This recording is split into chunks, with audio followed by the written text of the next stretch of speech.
आज चाहिँ हामी कन्फाइन एक्युबेरको डिटेल डेरिभेसन चाहिँ गर्नेछौँ है। अब हामी लेट्स स्टार्ट गाइज। यसको हामी आज डिटेल एउटा रियल फिल्डमा कस्तो हुन्छ, यसले कसरी काम गर्छ, यसको एजम्सनहरू अनि फिगरको डिटेल डिस्क्रिप्सन र म्याथमेटिक डेरिभेसनहरू यो सबै गर्नेछौँ। I am very confident that कि म एकदम बुझाउन सक्छु र अन्तिमसम्म भिडियो हेर्नुभयो भने यसको क्लियरहरूलाई सबै थोरै थोरै तपाईँहरू फोकस गर्नुपर्ने हुन्छ। फोकस बिना त केही पनि बुझिन्न होइन। त्यो कुरामा तपाईँले एकदम थोरै मात्रै फोकस गर्नुभयो भने मैले भनेको कुराहरू मजाले बुझ्नुहुन्छ। अब यो डेरिभेसन कन्फाइन्ड एक्युफायरको विषयमा पहिला त बेसिक फन्डामेन्टल अन्डरस्ट्यान्ड त हुनु पऱ्यो नि त। एक्युफायर भनेको के हो भने हाम्रो ग्राउन्ड, जस्तै ग्राउन्डभन्दा तलतिर त हाम्रो पानी यसरी चाहिँ बगिरहेको हुन्छ, यहाँनिर अर्डरको पार्टिकलहरू हुन्छ होइन। यो हाम्रो अर्डर चाहिँ यहाँभित्रै रह हुन्छ कि अर्डरको सोइलभित्रै हो, त्यसलाई एक्युफायर भन्छ क्या। एक्युफायर छुट्टै के होइन, जस्तै हाम्रो यहाँनिर भयो हाम्रो जमिनबाट यसरी पानी पर्कुलेसन भयो, यहाँनिर जस्तै पार्टिकलहरू छ भने हो यही पार्टिकलको बिचमा नै अर्डर रह हुन्छ, त्यसलाई नै एक्युफायर भन्छ। अब कन्फाइन भनेको के हो? कन्फाइनको मिनिङ एउटा लिमिटेड भन्ने हुन्छ, सीमितता भन्ने हुन्छ क्या, सीमितता भन्ने हुन्छ। त्यसबाट नै बुझ्न सकिन्छ कि जस्तै अब एउटा इम्परभियस लेयर भन्ने हुन्छ, एउटा पर्भियस। पर्भियस भनेर पानी बग्न मिल्ने भन्ने हुन्छ, इम्परभियस भनेको पानी नबग्न मिल्ने एउटा यस्तो लेयर। जस्तै मानौँ क्ले लेयर भनेको एक्युक्लिड भन्छ। एक्युक्लिड भनेको त्यहाँको पानी हतपत पास हुन नसक्ने हो। यो कन्फाइन एक्युफायरमा के हुन्छ भने हाम्रो यो ग्राउन्ड लेभल छ हाम्रो जमिन, एउटा रियल फिल्डको एउटा स्थितिलाई हामी एउटा भिजुलाइज गरौँ है त। र मानव एउटा रियल फिल्ड छ होइन, एउटा चौडा छ होइन, जस्तै यसलाई चाहिँ रियल फिल्डलाई मानौँ, एउटा हाम्रो कोठै जस्तो मानौँ होइन।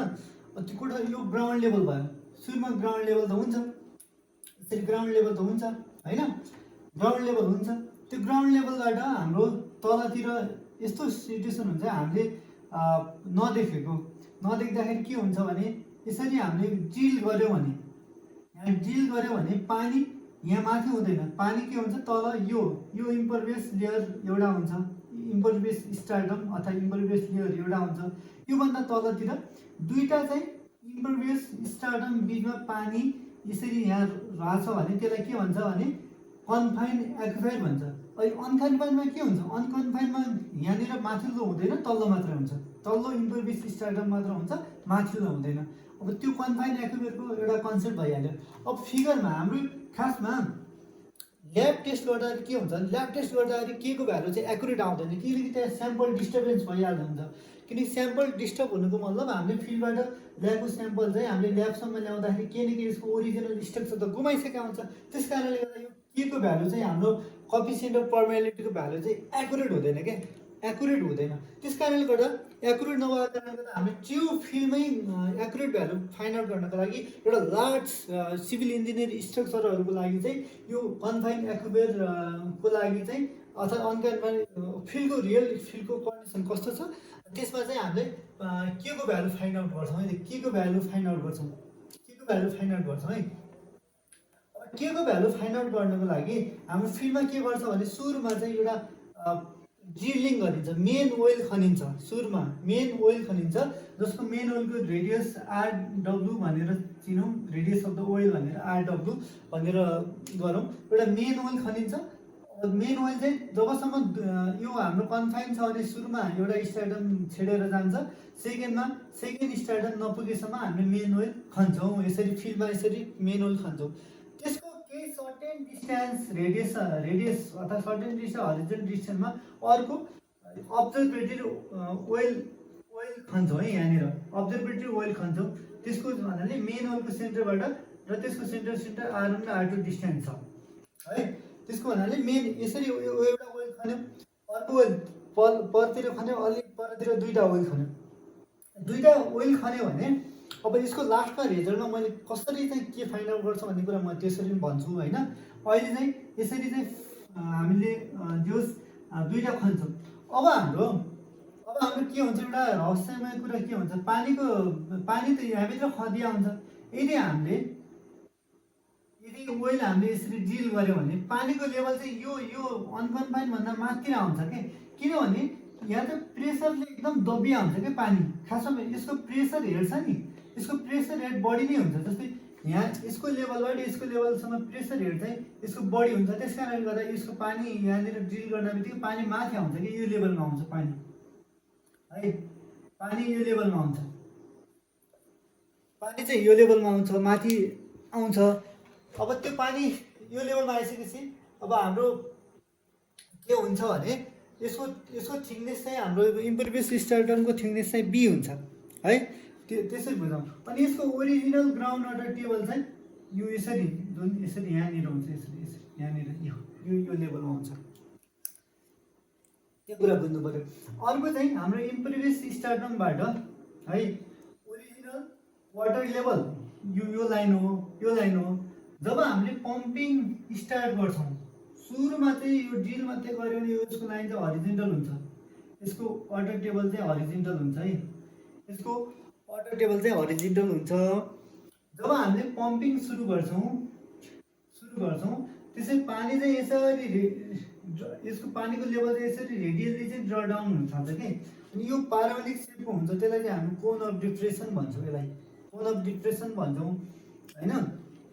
जबसम्म हामीले स्टेडी स्टेट रिच हुँदैन, जबसम्म स्टेडी स्टेट रिच हुँदैन, स्टेडी भनेको DQ by DT equal to constant भन्नुको मतलब समयअनुसार सेम डिस्चार्ज आइरहेछ त्यहाँबाट भने त्यसलाई चाहिँ स्टेडी कन्डिसन पुग्यो भने हामीले बल्ल के गर्छौँ, यो कन्फाइन एक्युबेरको अब डेरिभेसन अथवा त्यसको के फाइन्ड आउट गर्छ।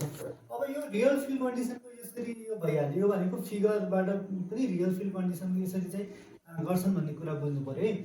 अनि यसको पानीको लेभल चाहिँ यो Z1 हो, अनि अर्को पानीको लेभल चाहिँ Z2 हो, यो कुरा बुझ्नु पऱ्यो। अब चाहिँ के एजम्सन के हुन्छ त, अब यो हाम्रो मेनली चाहिँ हाम्रो के त डार्की ल लाग्ने हो। डार्की ल भनेको केबाट क्युआइए हुन्छ कि नै है। यो यसमा एजम्सन भने के कन्स्ट्यान्ट हुनुपर्छ भन्ने एजम्सन छ, एउटा कन्स्ट्यान्ट हुनुपर्छ भन्ने एजम्सन छ। क्यु भनेको स्टेडी हुनुपर्छ भनेको छ, दुईटा भइहाल्यो। यो आई भनेको स्मल हुनुपर्छ भनेको छ है, त्यो कुरा बुझ्नु पऱ्यो। अनि यो भनेको हाम्रो 1 मिटर स्क्वायरको लागि भनेर जस्ट युनिट एरिया भने युनिट एरिया त भन्नु मिल्दैन, जस्ट एरिया भनेको त्यसको अहिले सिलिन्ड्रिकल सर्फेस भन्छ त्यसलाई भन्छ। अब यो भयो। अनि हाम्रो डार्की लमा के थियो, एउटा सोइल सेचुरेटेड हुनुपर्छ, अर्को चाहिँ ल्यामिनार फ्लो हुनुपर्छ, सँगसँगै अर्को चाहिँ होमोजेनियस र आइसोट्रोपिक हुनुपर्छ भनेको छ हो। यी सबै एजम्सनहरू हुन्।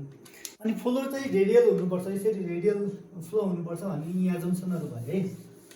अब हामीले डेरिभेसनतिर जाउँ। डेरिभेसन कसरी गर्ने भन्ने कुरा सबभन्दा नर्मल छ, केही छैन। हाम्रो डार्की ल लाउँछौँ, पहिले लेखेर खासमा डिटेल धेरै लेखेनौँ, लेख्नुपर्ने कुरा डार्की ल एकोर्डिङ टु डार्की ल भनेर लेख्दा हुन्छ। क्यु बराबर के हुन्छ, के आई ए भन्ने हुन्छ। अब आई भनेको हाइड्रोलिक रेडियस हो। अब हाइड्रोलिक रेडियस भएको कारणले गर्दा हाम्रो के हुन्छ भनेपछि यो हाइड्रोलिक रेडियस आयो हाइड्रोलिक ग्रेडियन्ट। अब हामीले मानौँ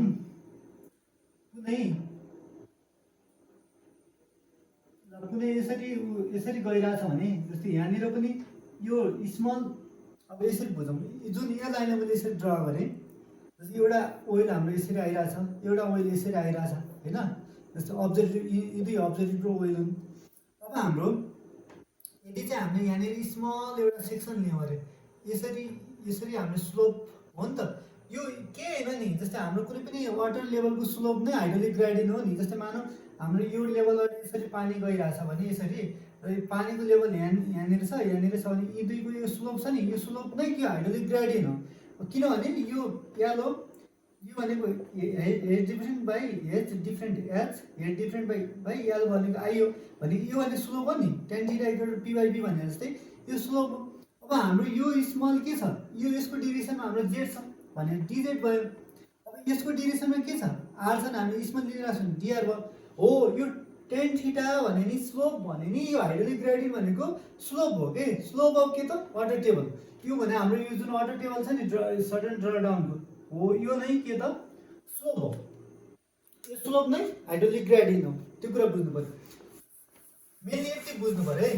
अनि हाइड्रोलिक ग्रेडियन्ट हामी के लेख्छौँ अब क्यूको ठाउँमा प्रायः स्मल क्यू लेख्ने चलन छ सिपेज सिपेज भन्दा अहिले त ओइल डिस्चार्ज भनौँ अब के भइहाल्यो भने फाइन्ड आउट गर्नु छ आई भनेको डिजेड बाई डिआर भयो होइन किनकि स्लोप हो नि त यो लाइनको स्लोप हामीले यो लाइनको स्लोप अब यहाँनिर अब जेड एउटा यसरी राख्दा हुन्छ अनि अर्को यहाँदेखि यहाँसम्म आर डिस्टेन्स अब त्यो हुन्छ एउटा स्मल इलिमेन्ट्रीलाई हेर्दाखेरि अनि अर्को कुरा के हुन्छ भने अर्को मेन बुझ्नुपर्ने कुरा है जस्तै हाम्रो जस्तै यो मेन ओइल भयो यो साइड ओइल भयो अर्को साइड ओइल भयो अब हाम्रो जस्तै यहाँनिर एउटा जस्तै यहाँनिर यसरी यो इम्परभियस यस्तो छ भने हाम्रो कस्तो बन्छ भने हाम्रो जस्तै कस्तो बन्छ भने पानी कसरी आउँछ भने यो अहिले हाम्रोलाई जति रेडियस अफ इन्फ्लुएन्स छ त्यति आउँछ तर हामीले अहिले गर्दाखेरि यो डिस्टेन्स यसरी आउँछ कि पानी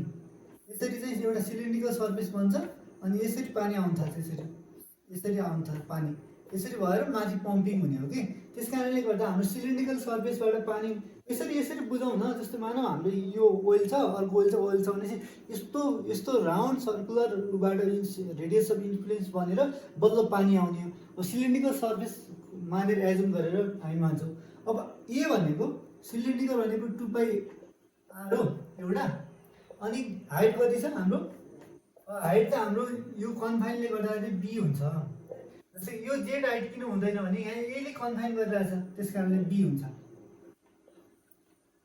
यति चाहिँ बुझ्नु पर्यो अब यति गरिसकेपछि केही छैन अब त हामी एकदम नियर आइसकेको छौँ क्यू बराबर क्यू इन्टु अब यता डिआर बाई आरआरलाई एकै ठाउँ ल्याउँ यो आर र यो आरलाई एकै ठाउँ ल्याउँ है Q into DR by R भयो अनि यो 2πb मात्रै बच्यो 2πb बच्यो अनि के पनि छ अनि डिजेड भयो डिजेड अब यसलाई इन्टिग्रेसन गरिदिएँ मैले डाइरेक्ट गरिदिएँ इन्टिग्रेसन यो किन धेरै स्टेप गर्दैन आरएन र आर2 आरएन के अरे यो जेड छ भने जेड1देखि जेड2सम्म भयो यो जेडको टर्मको लागि यो आरको टर्मको लागि अब हाम्रो यति भनेको लग होइन लग एलएन नेचुरल लग अनि यो भनेको अब आर2 भागा आरएन यति हो यो भनेको अब इन्टिग्रेसन यति बुझ्नु पऱ्यो है अब किनकि हामीले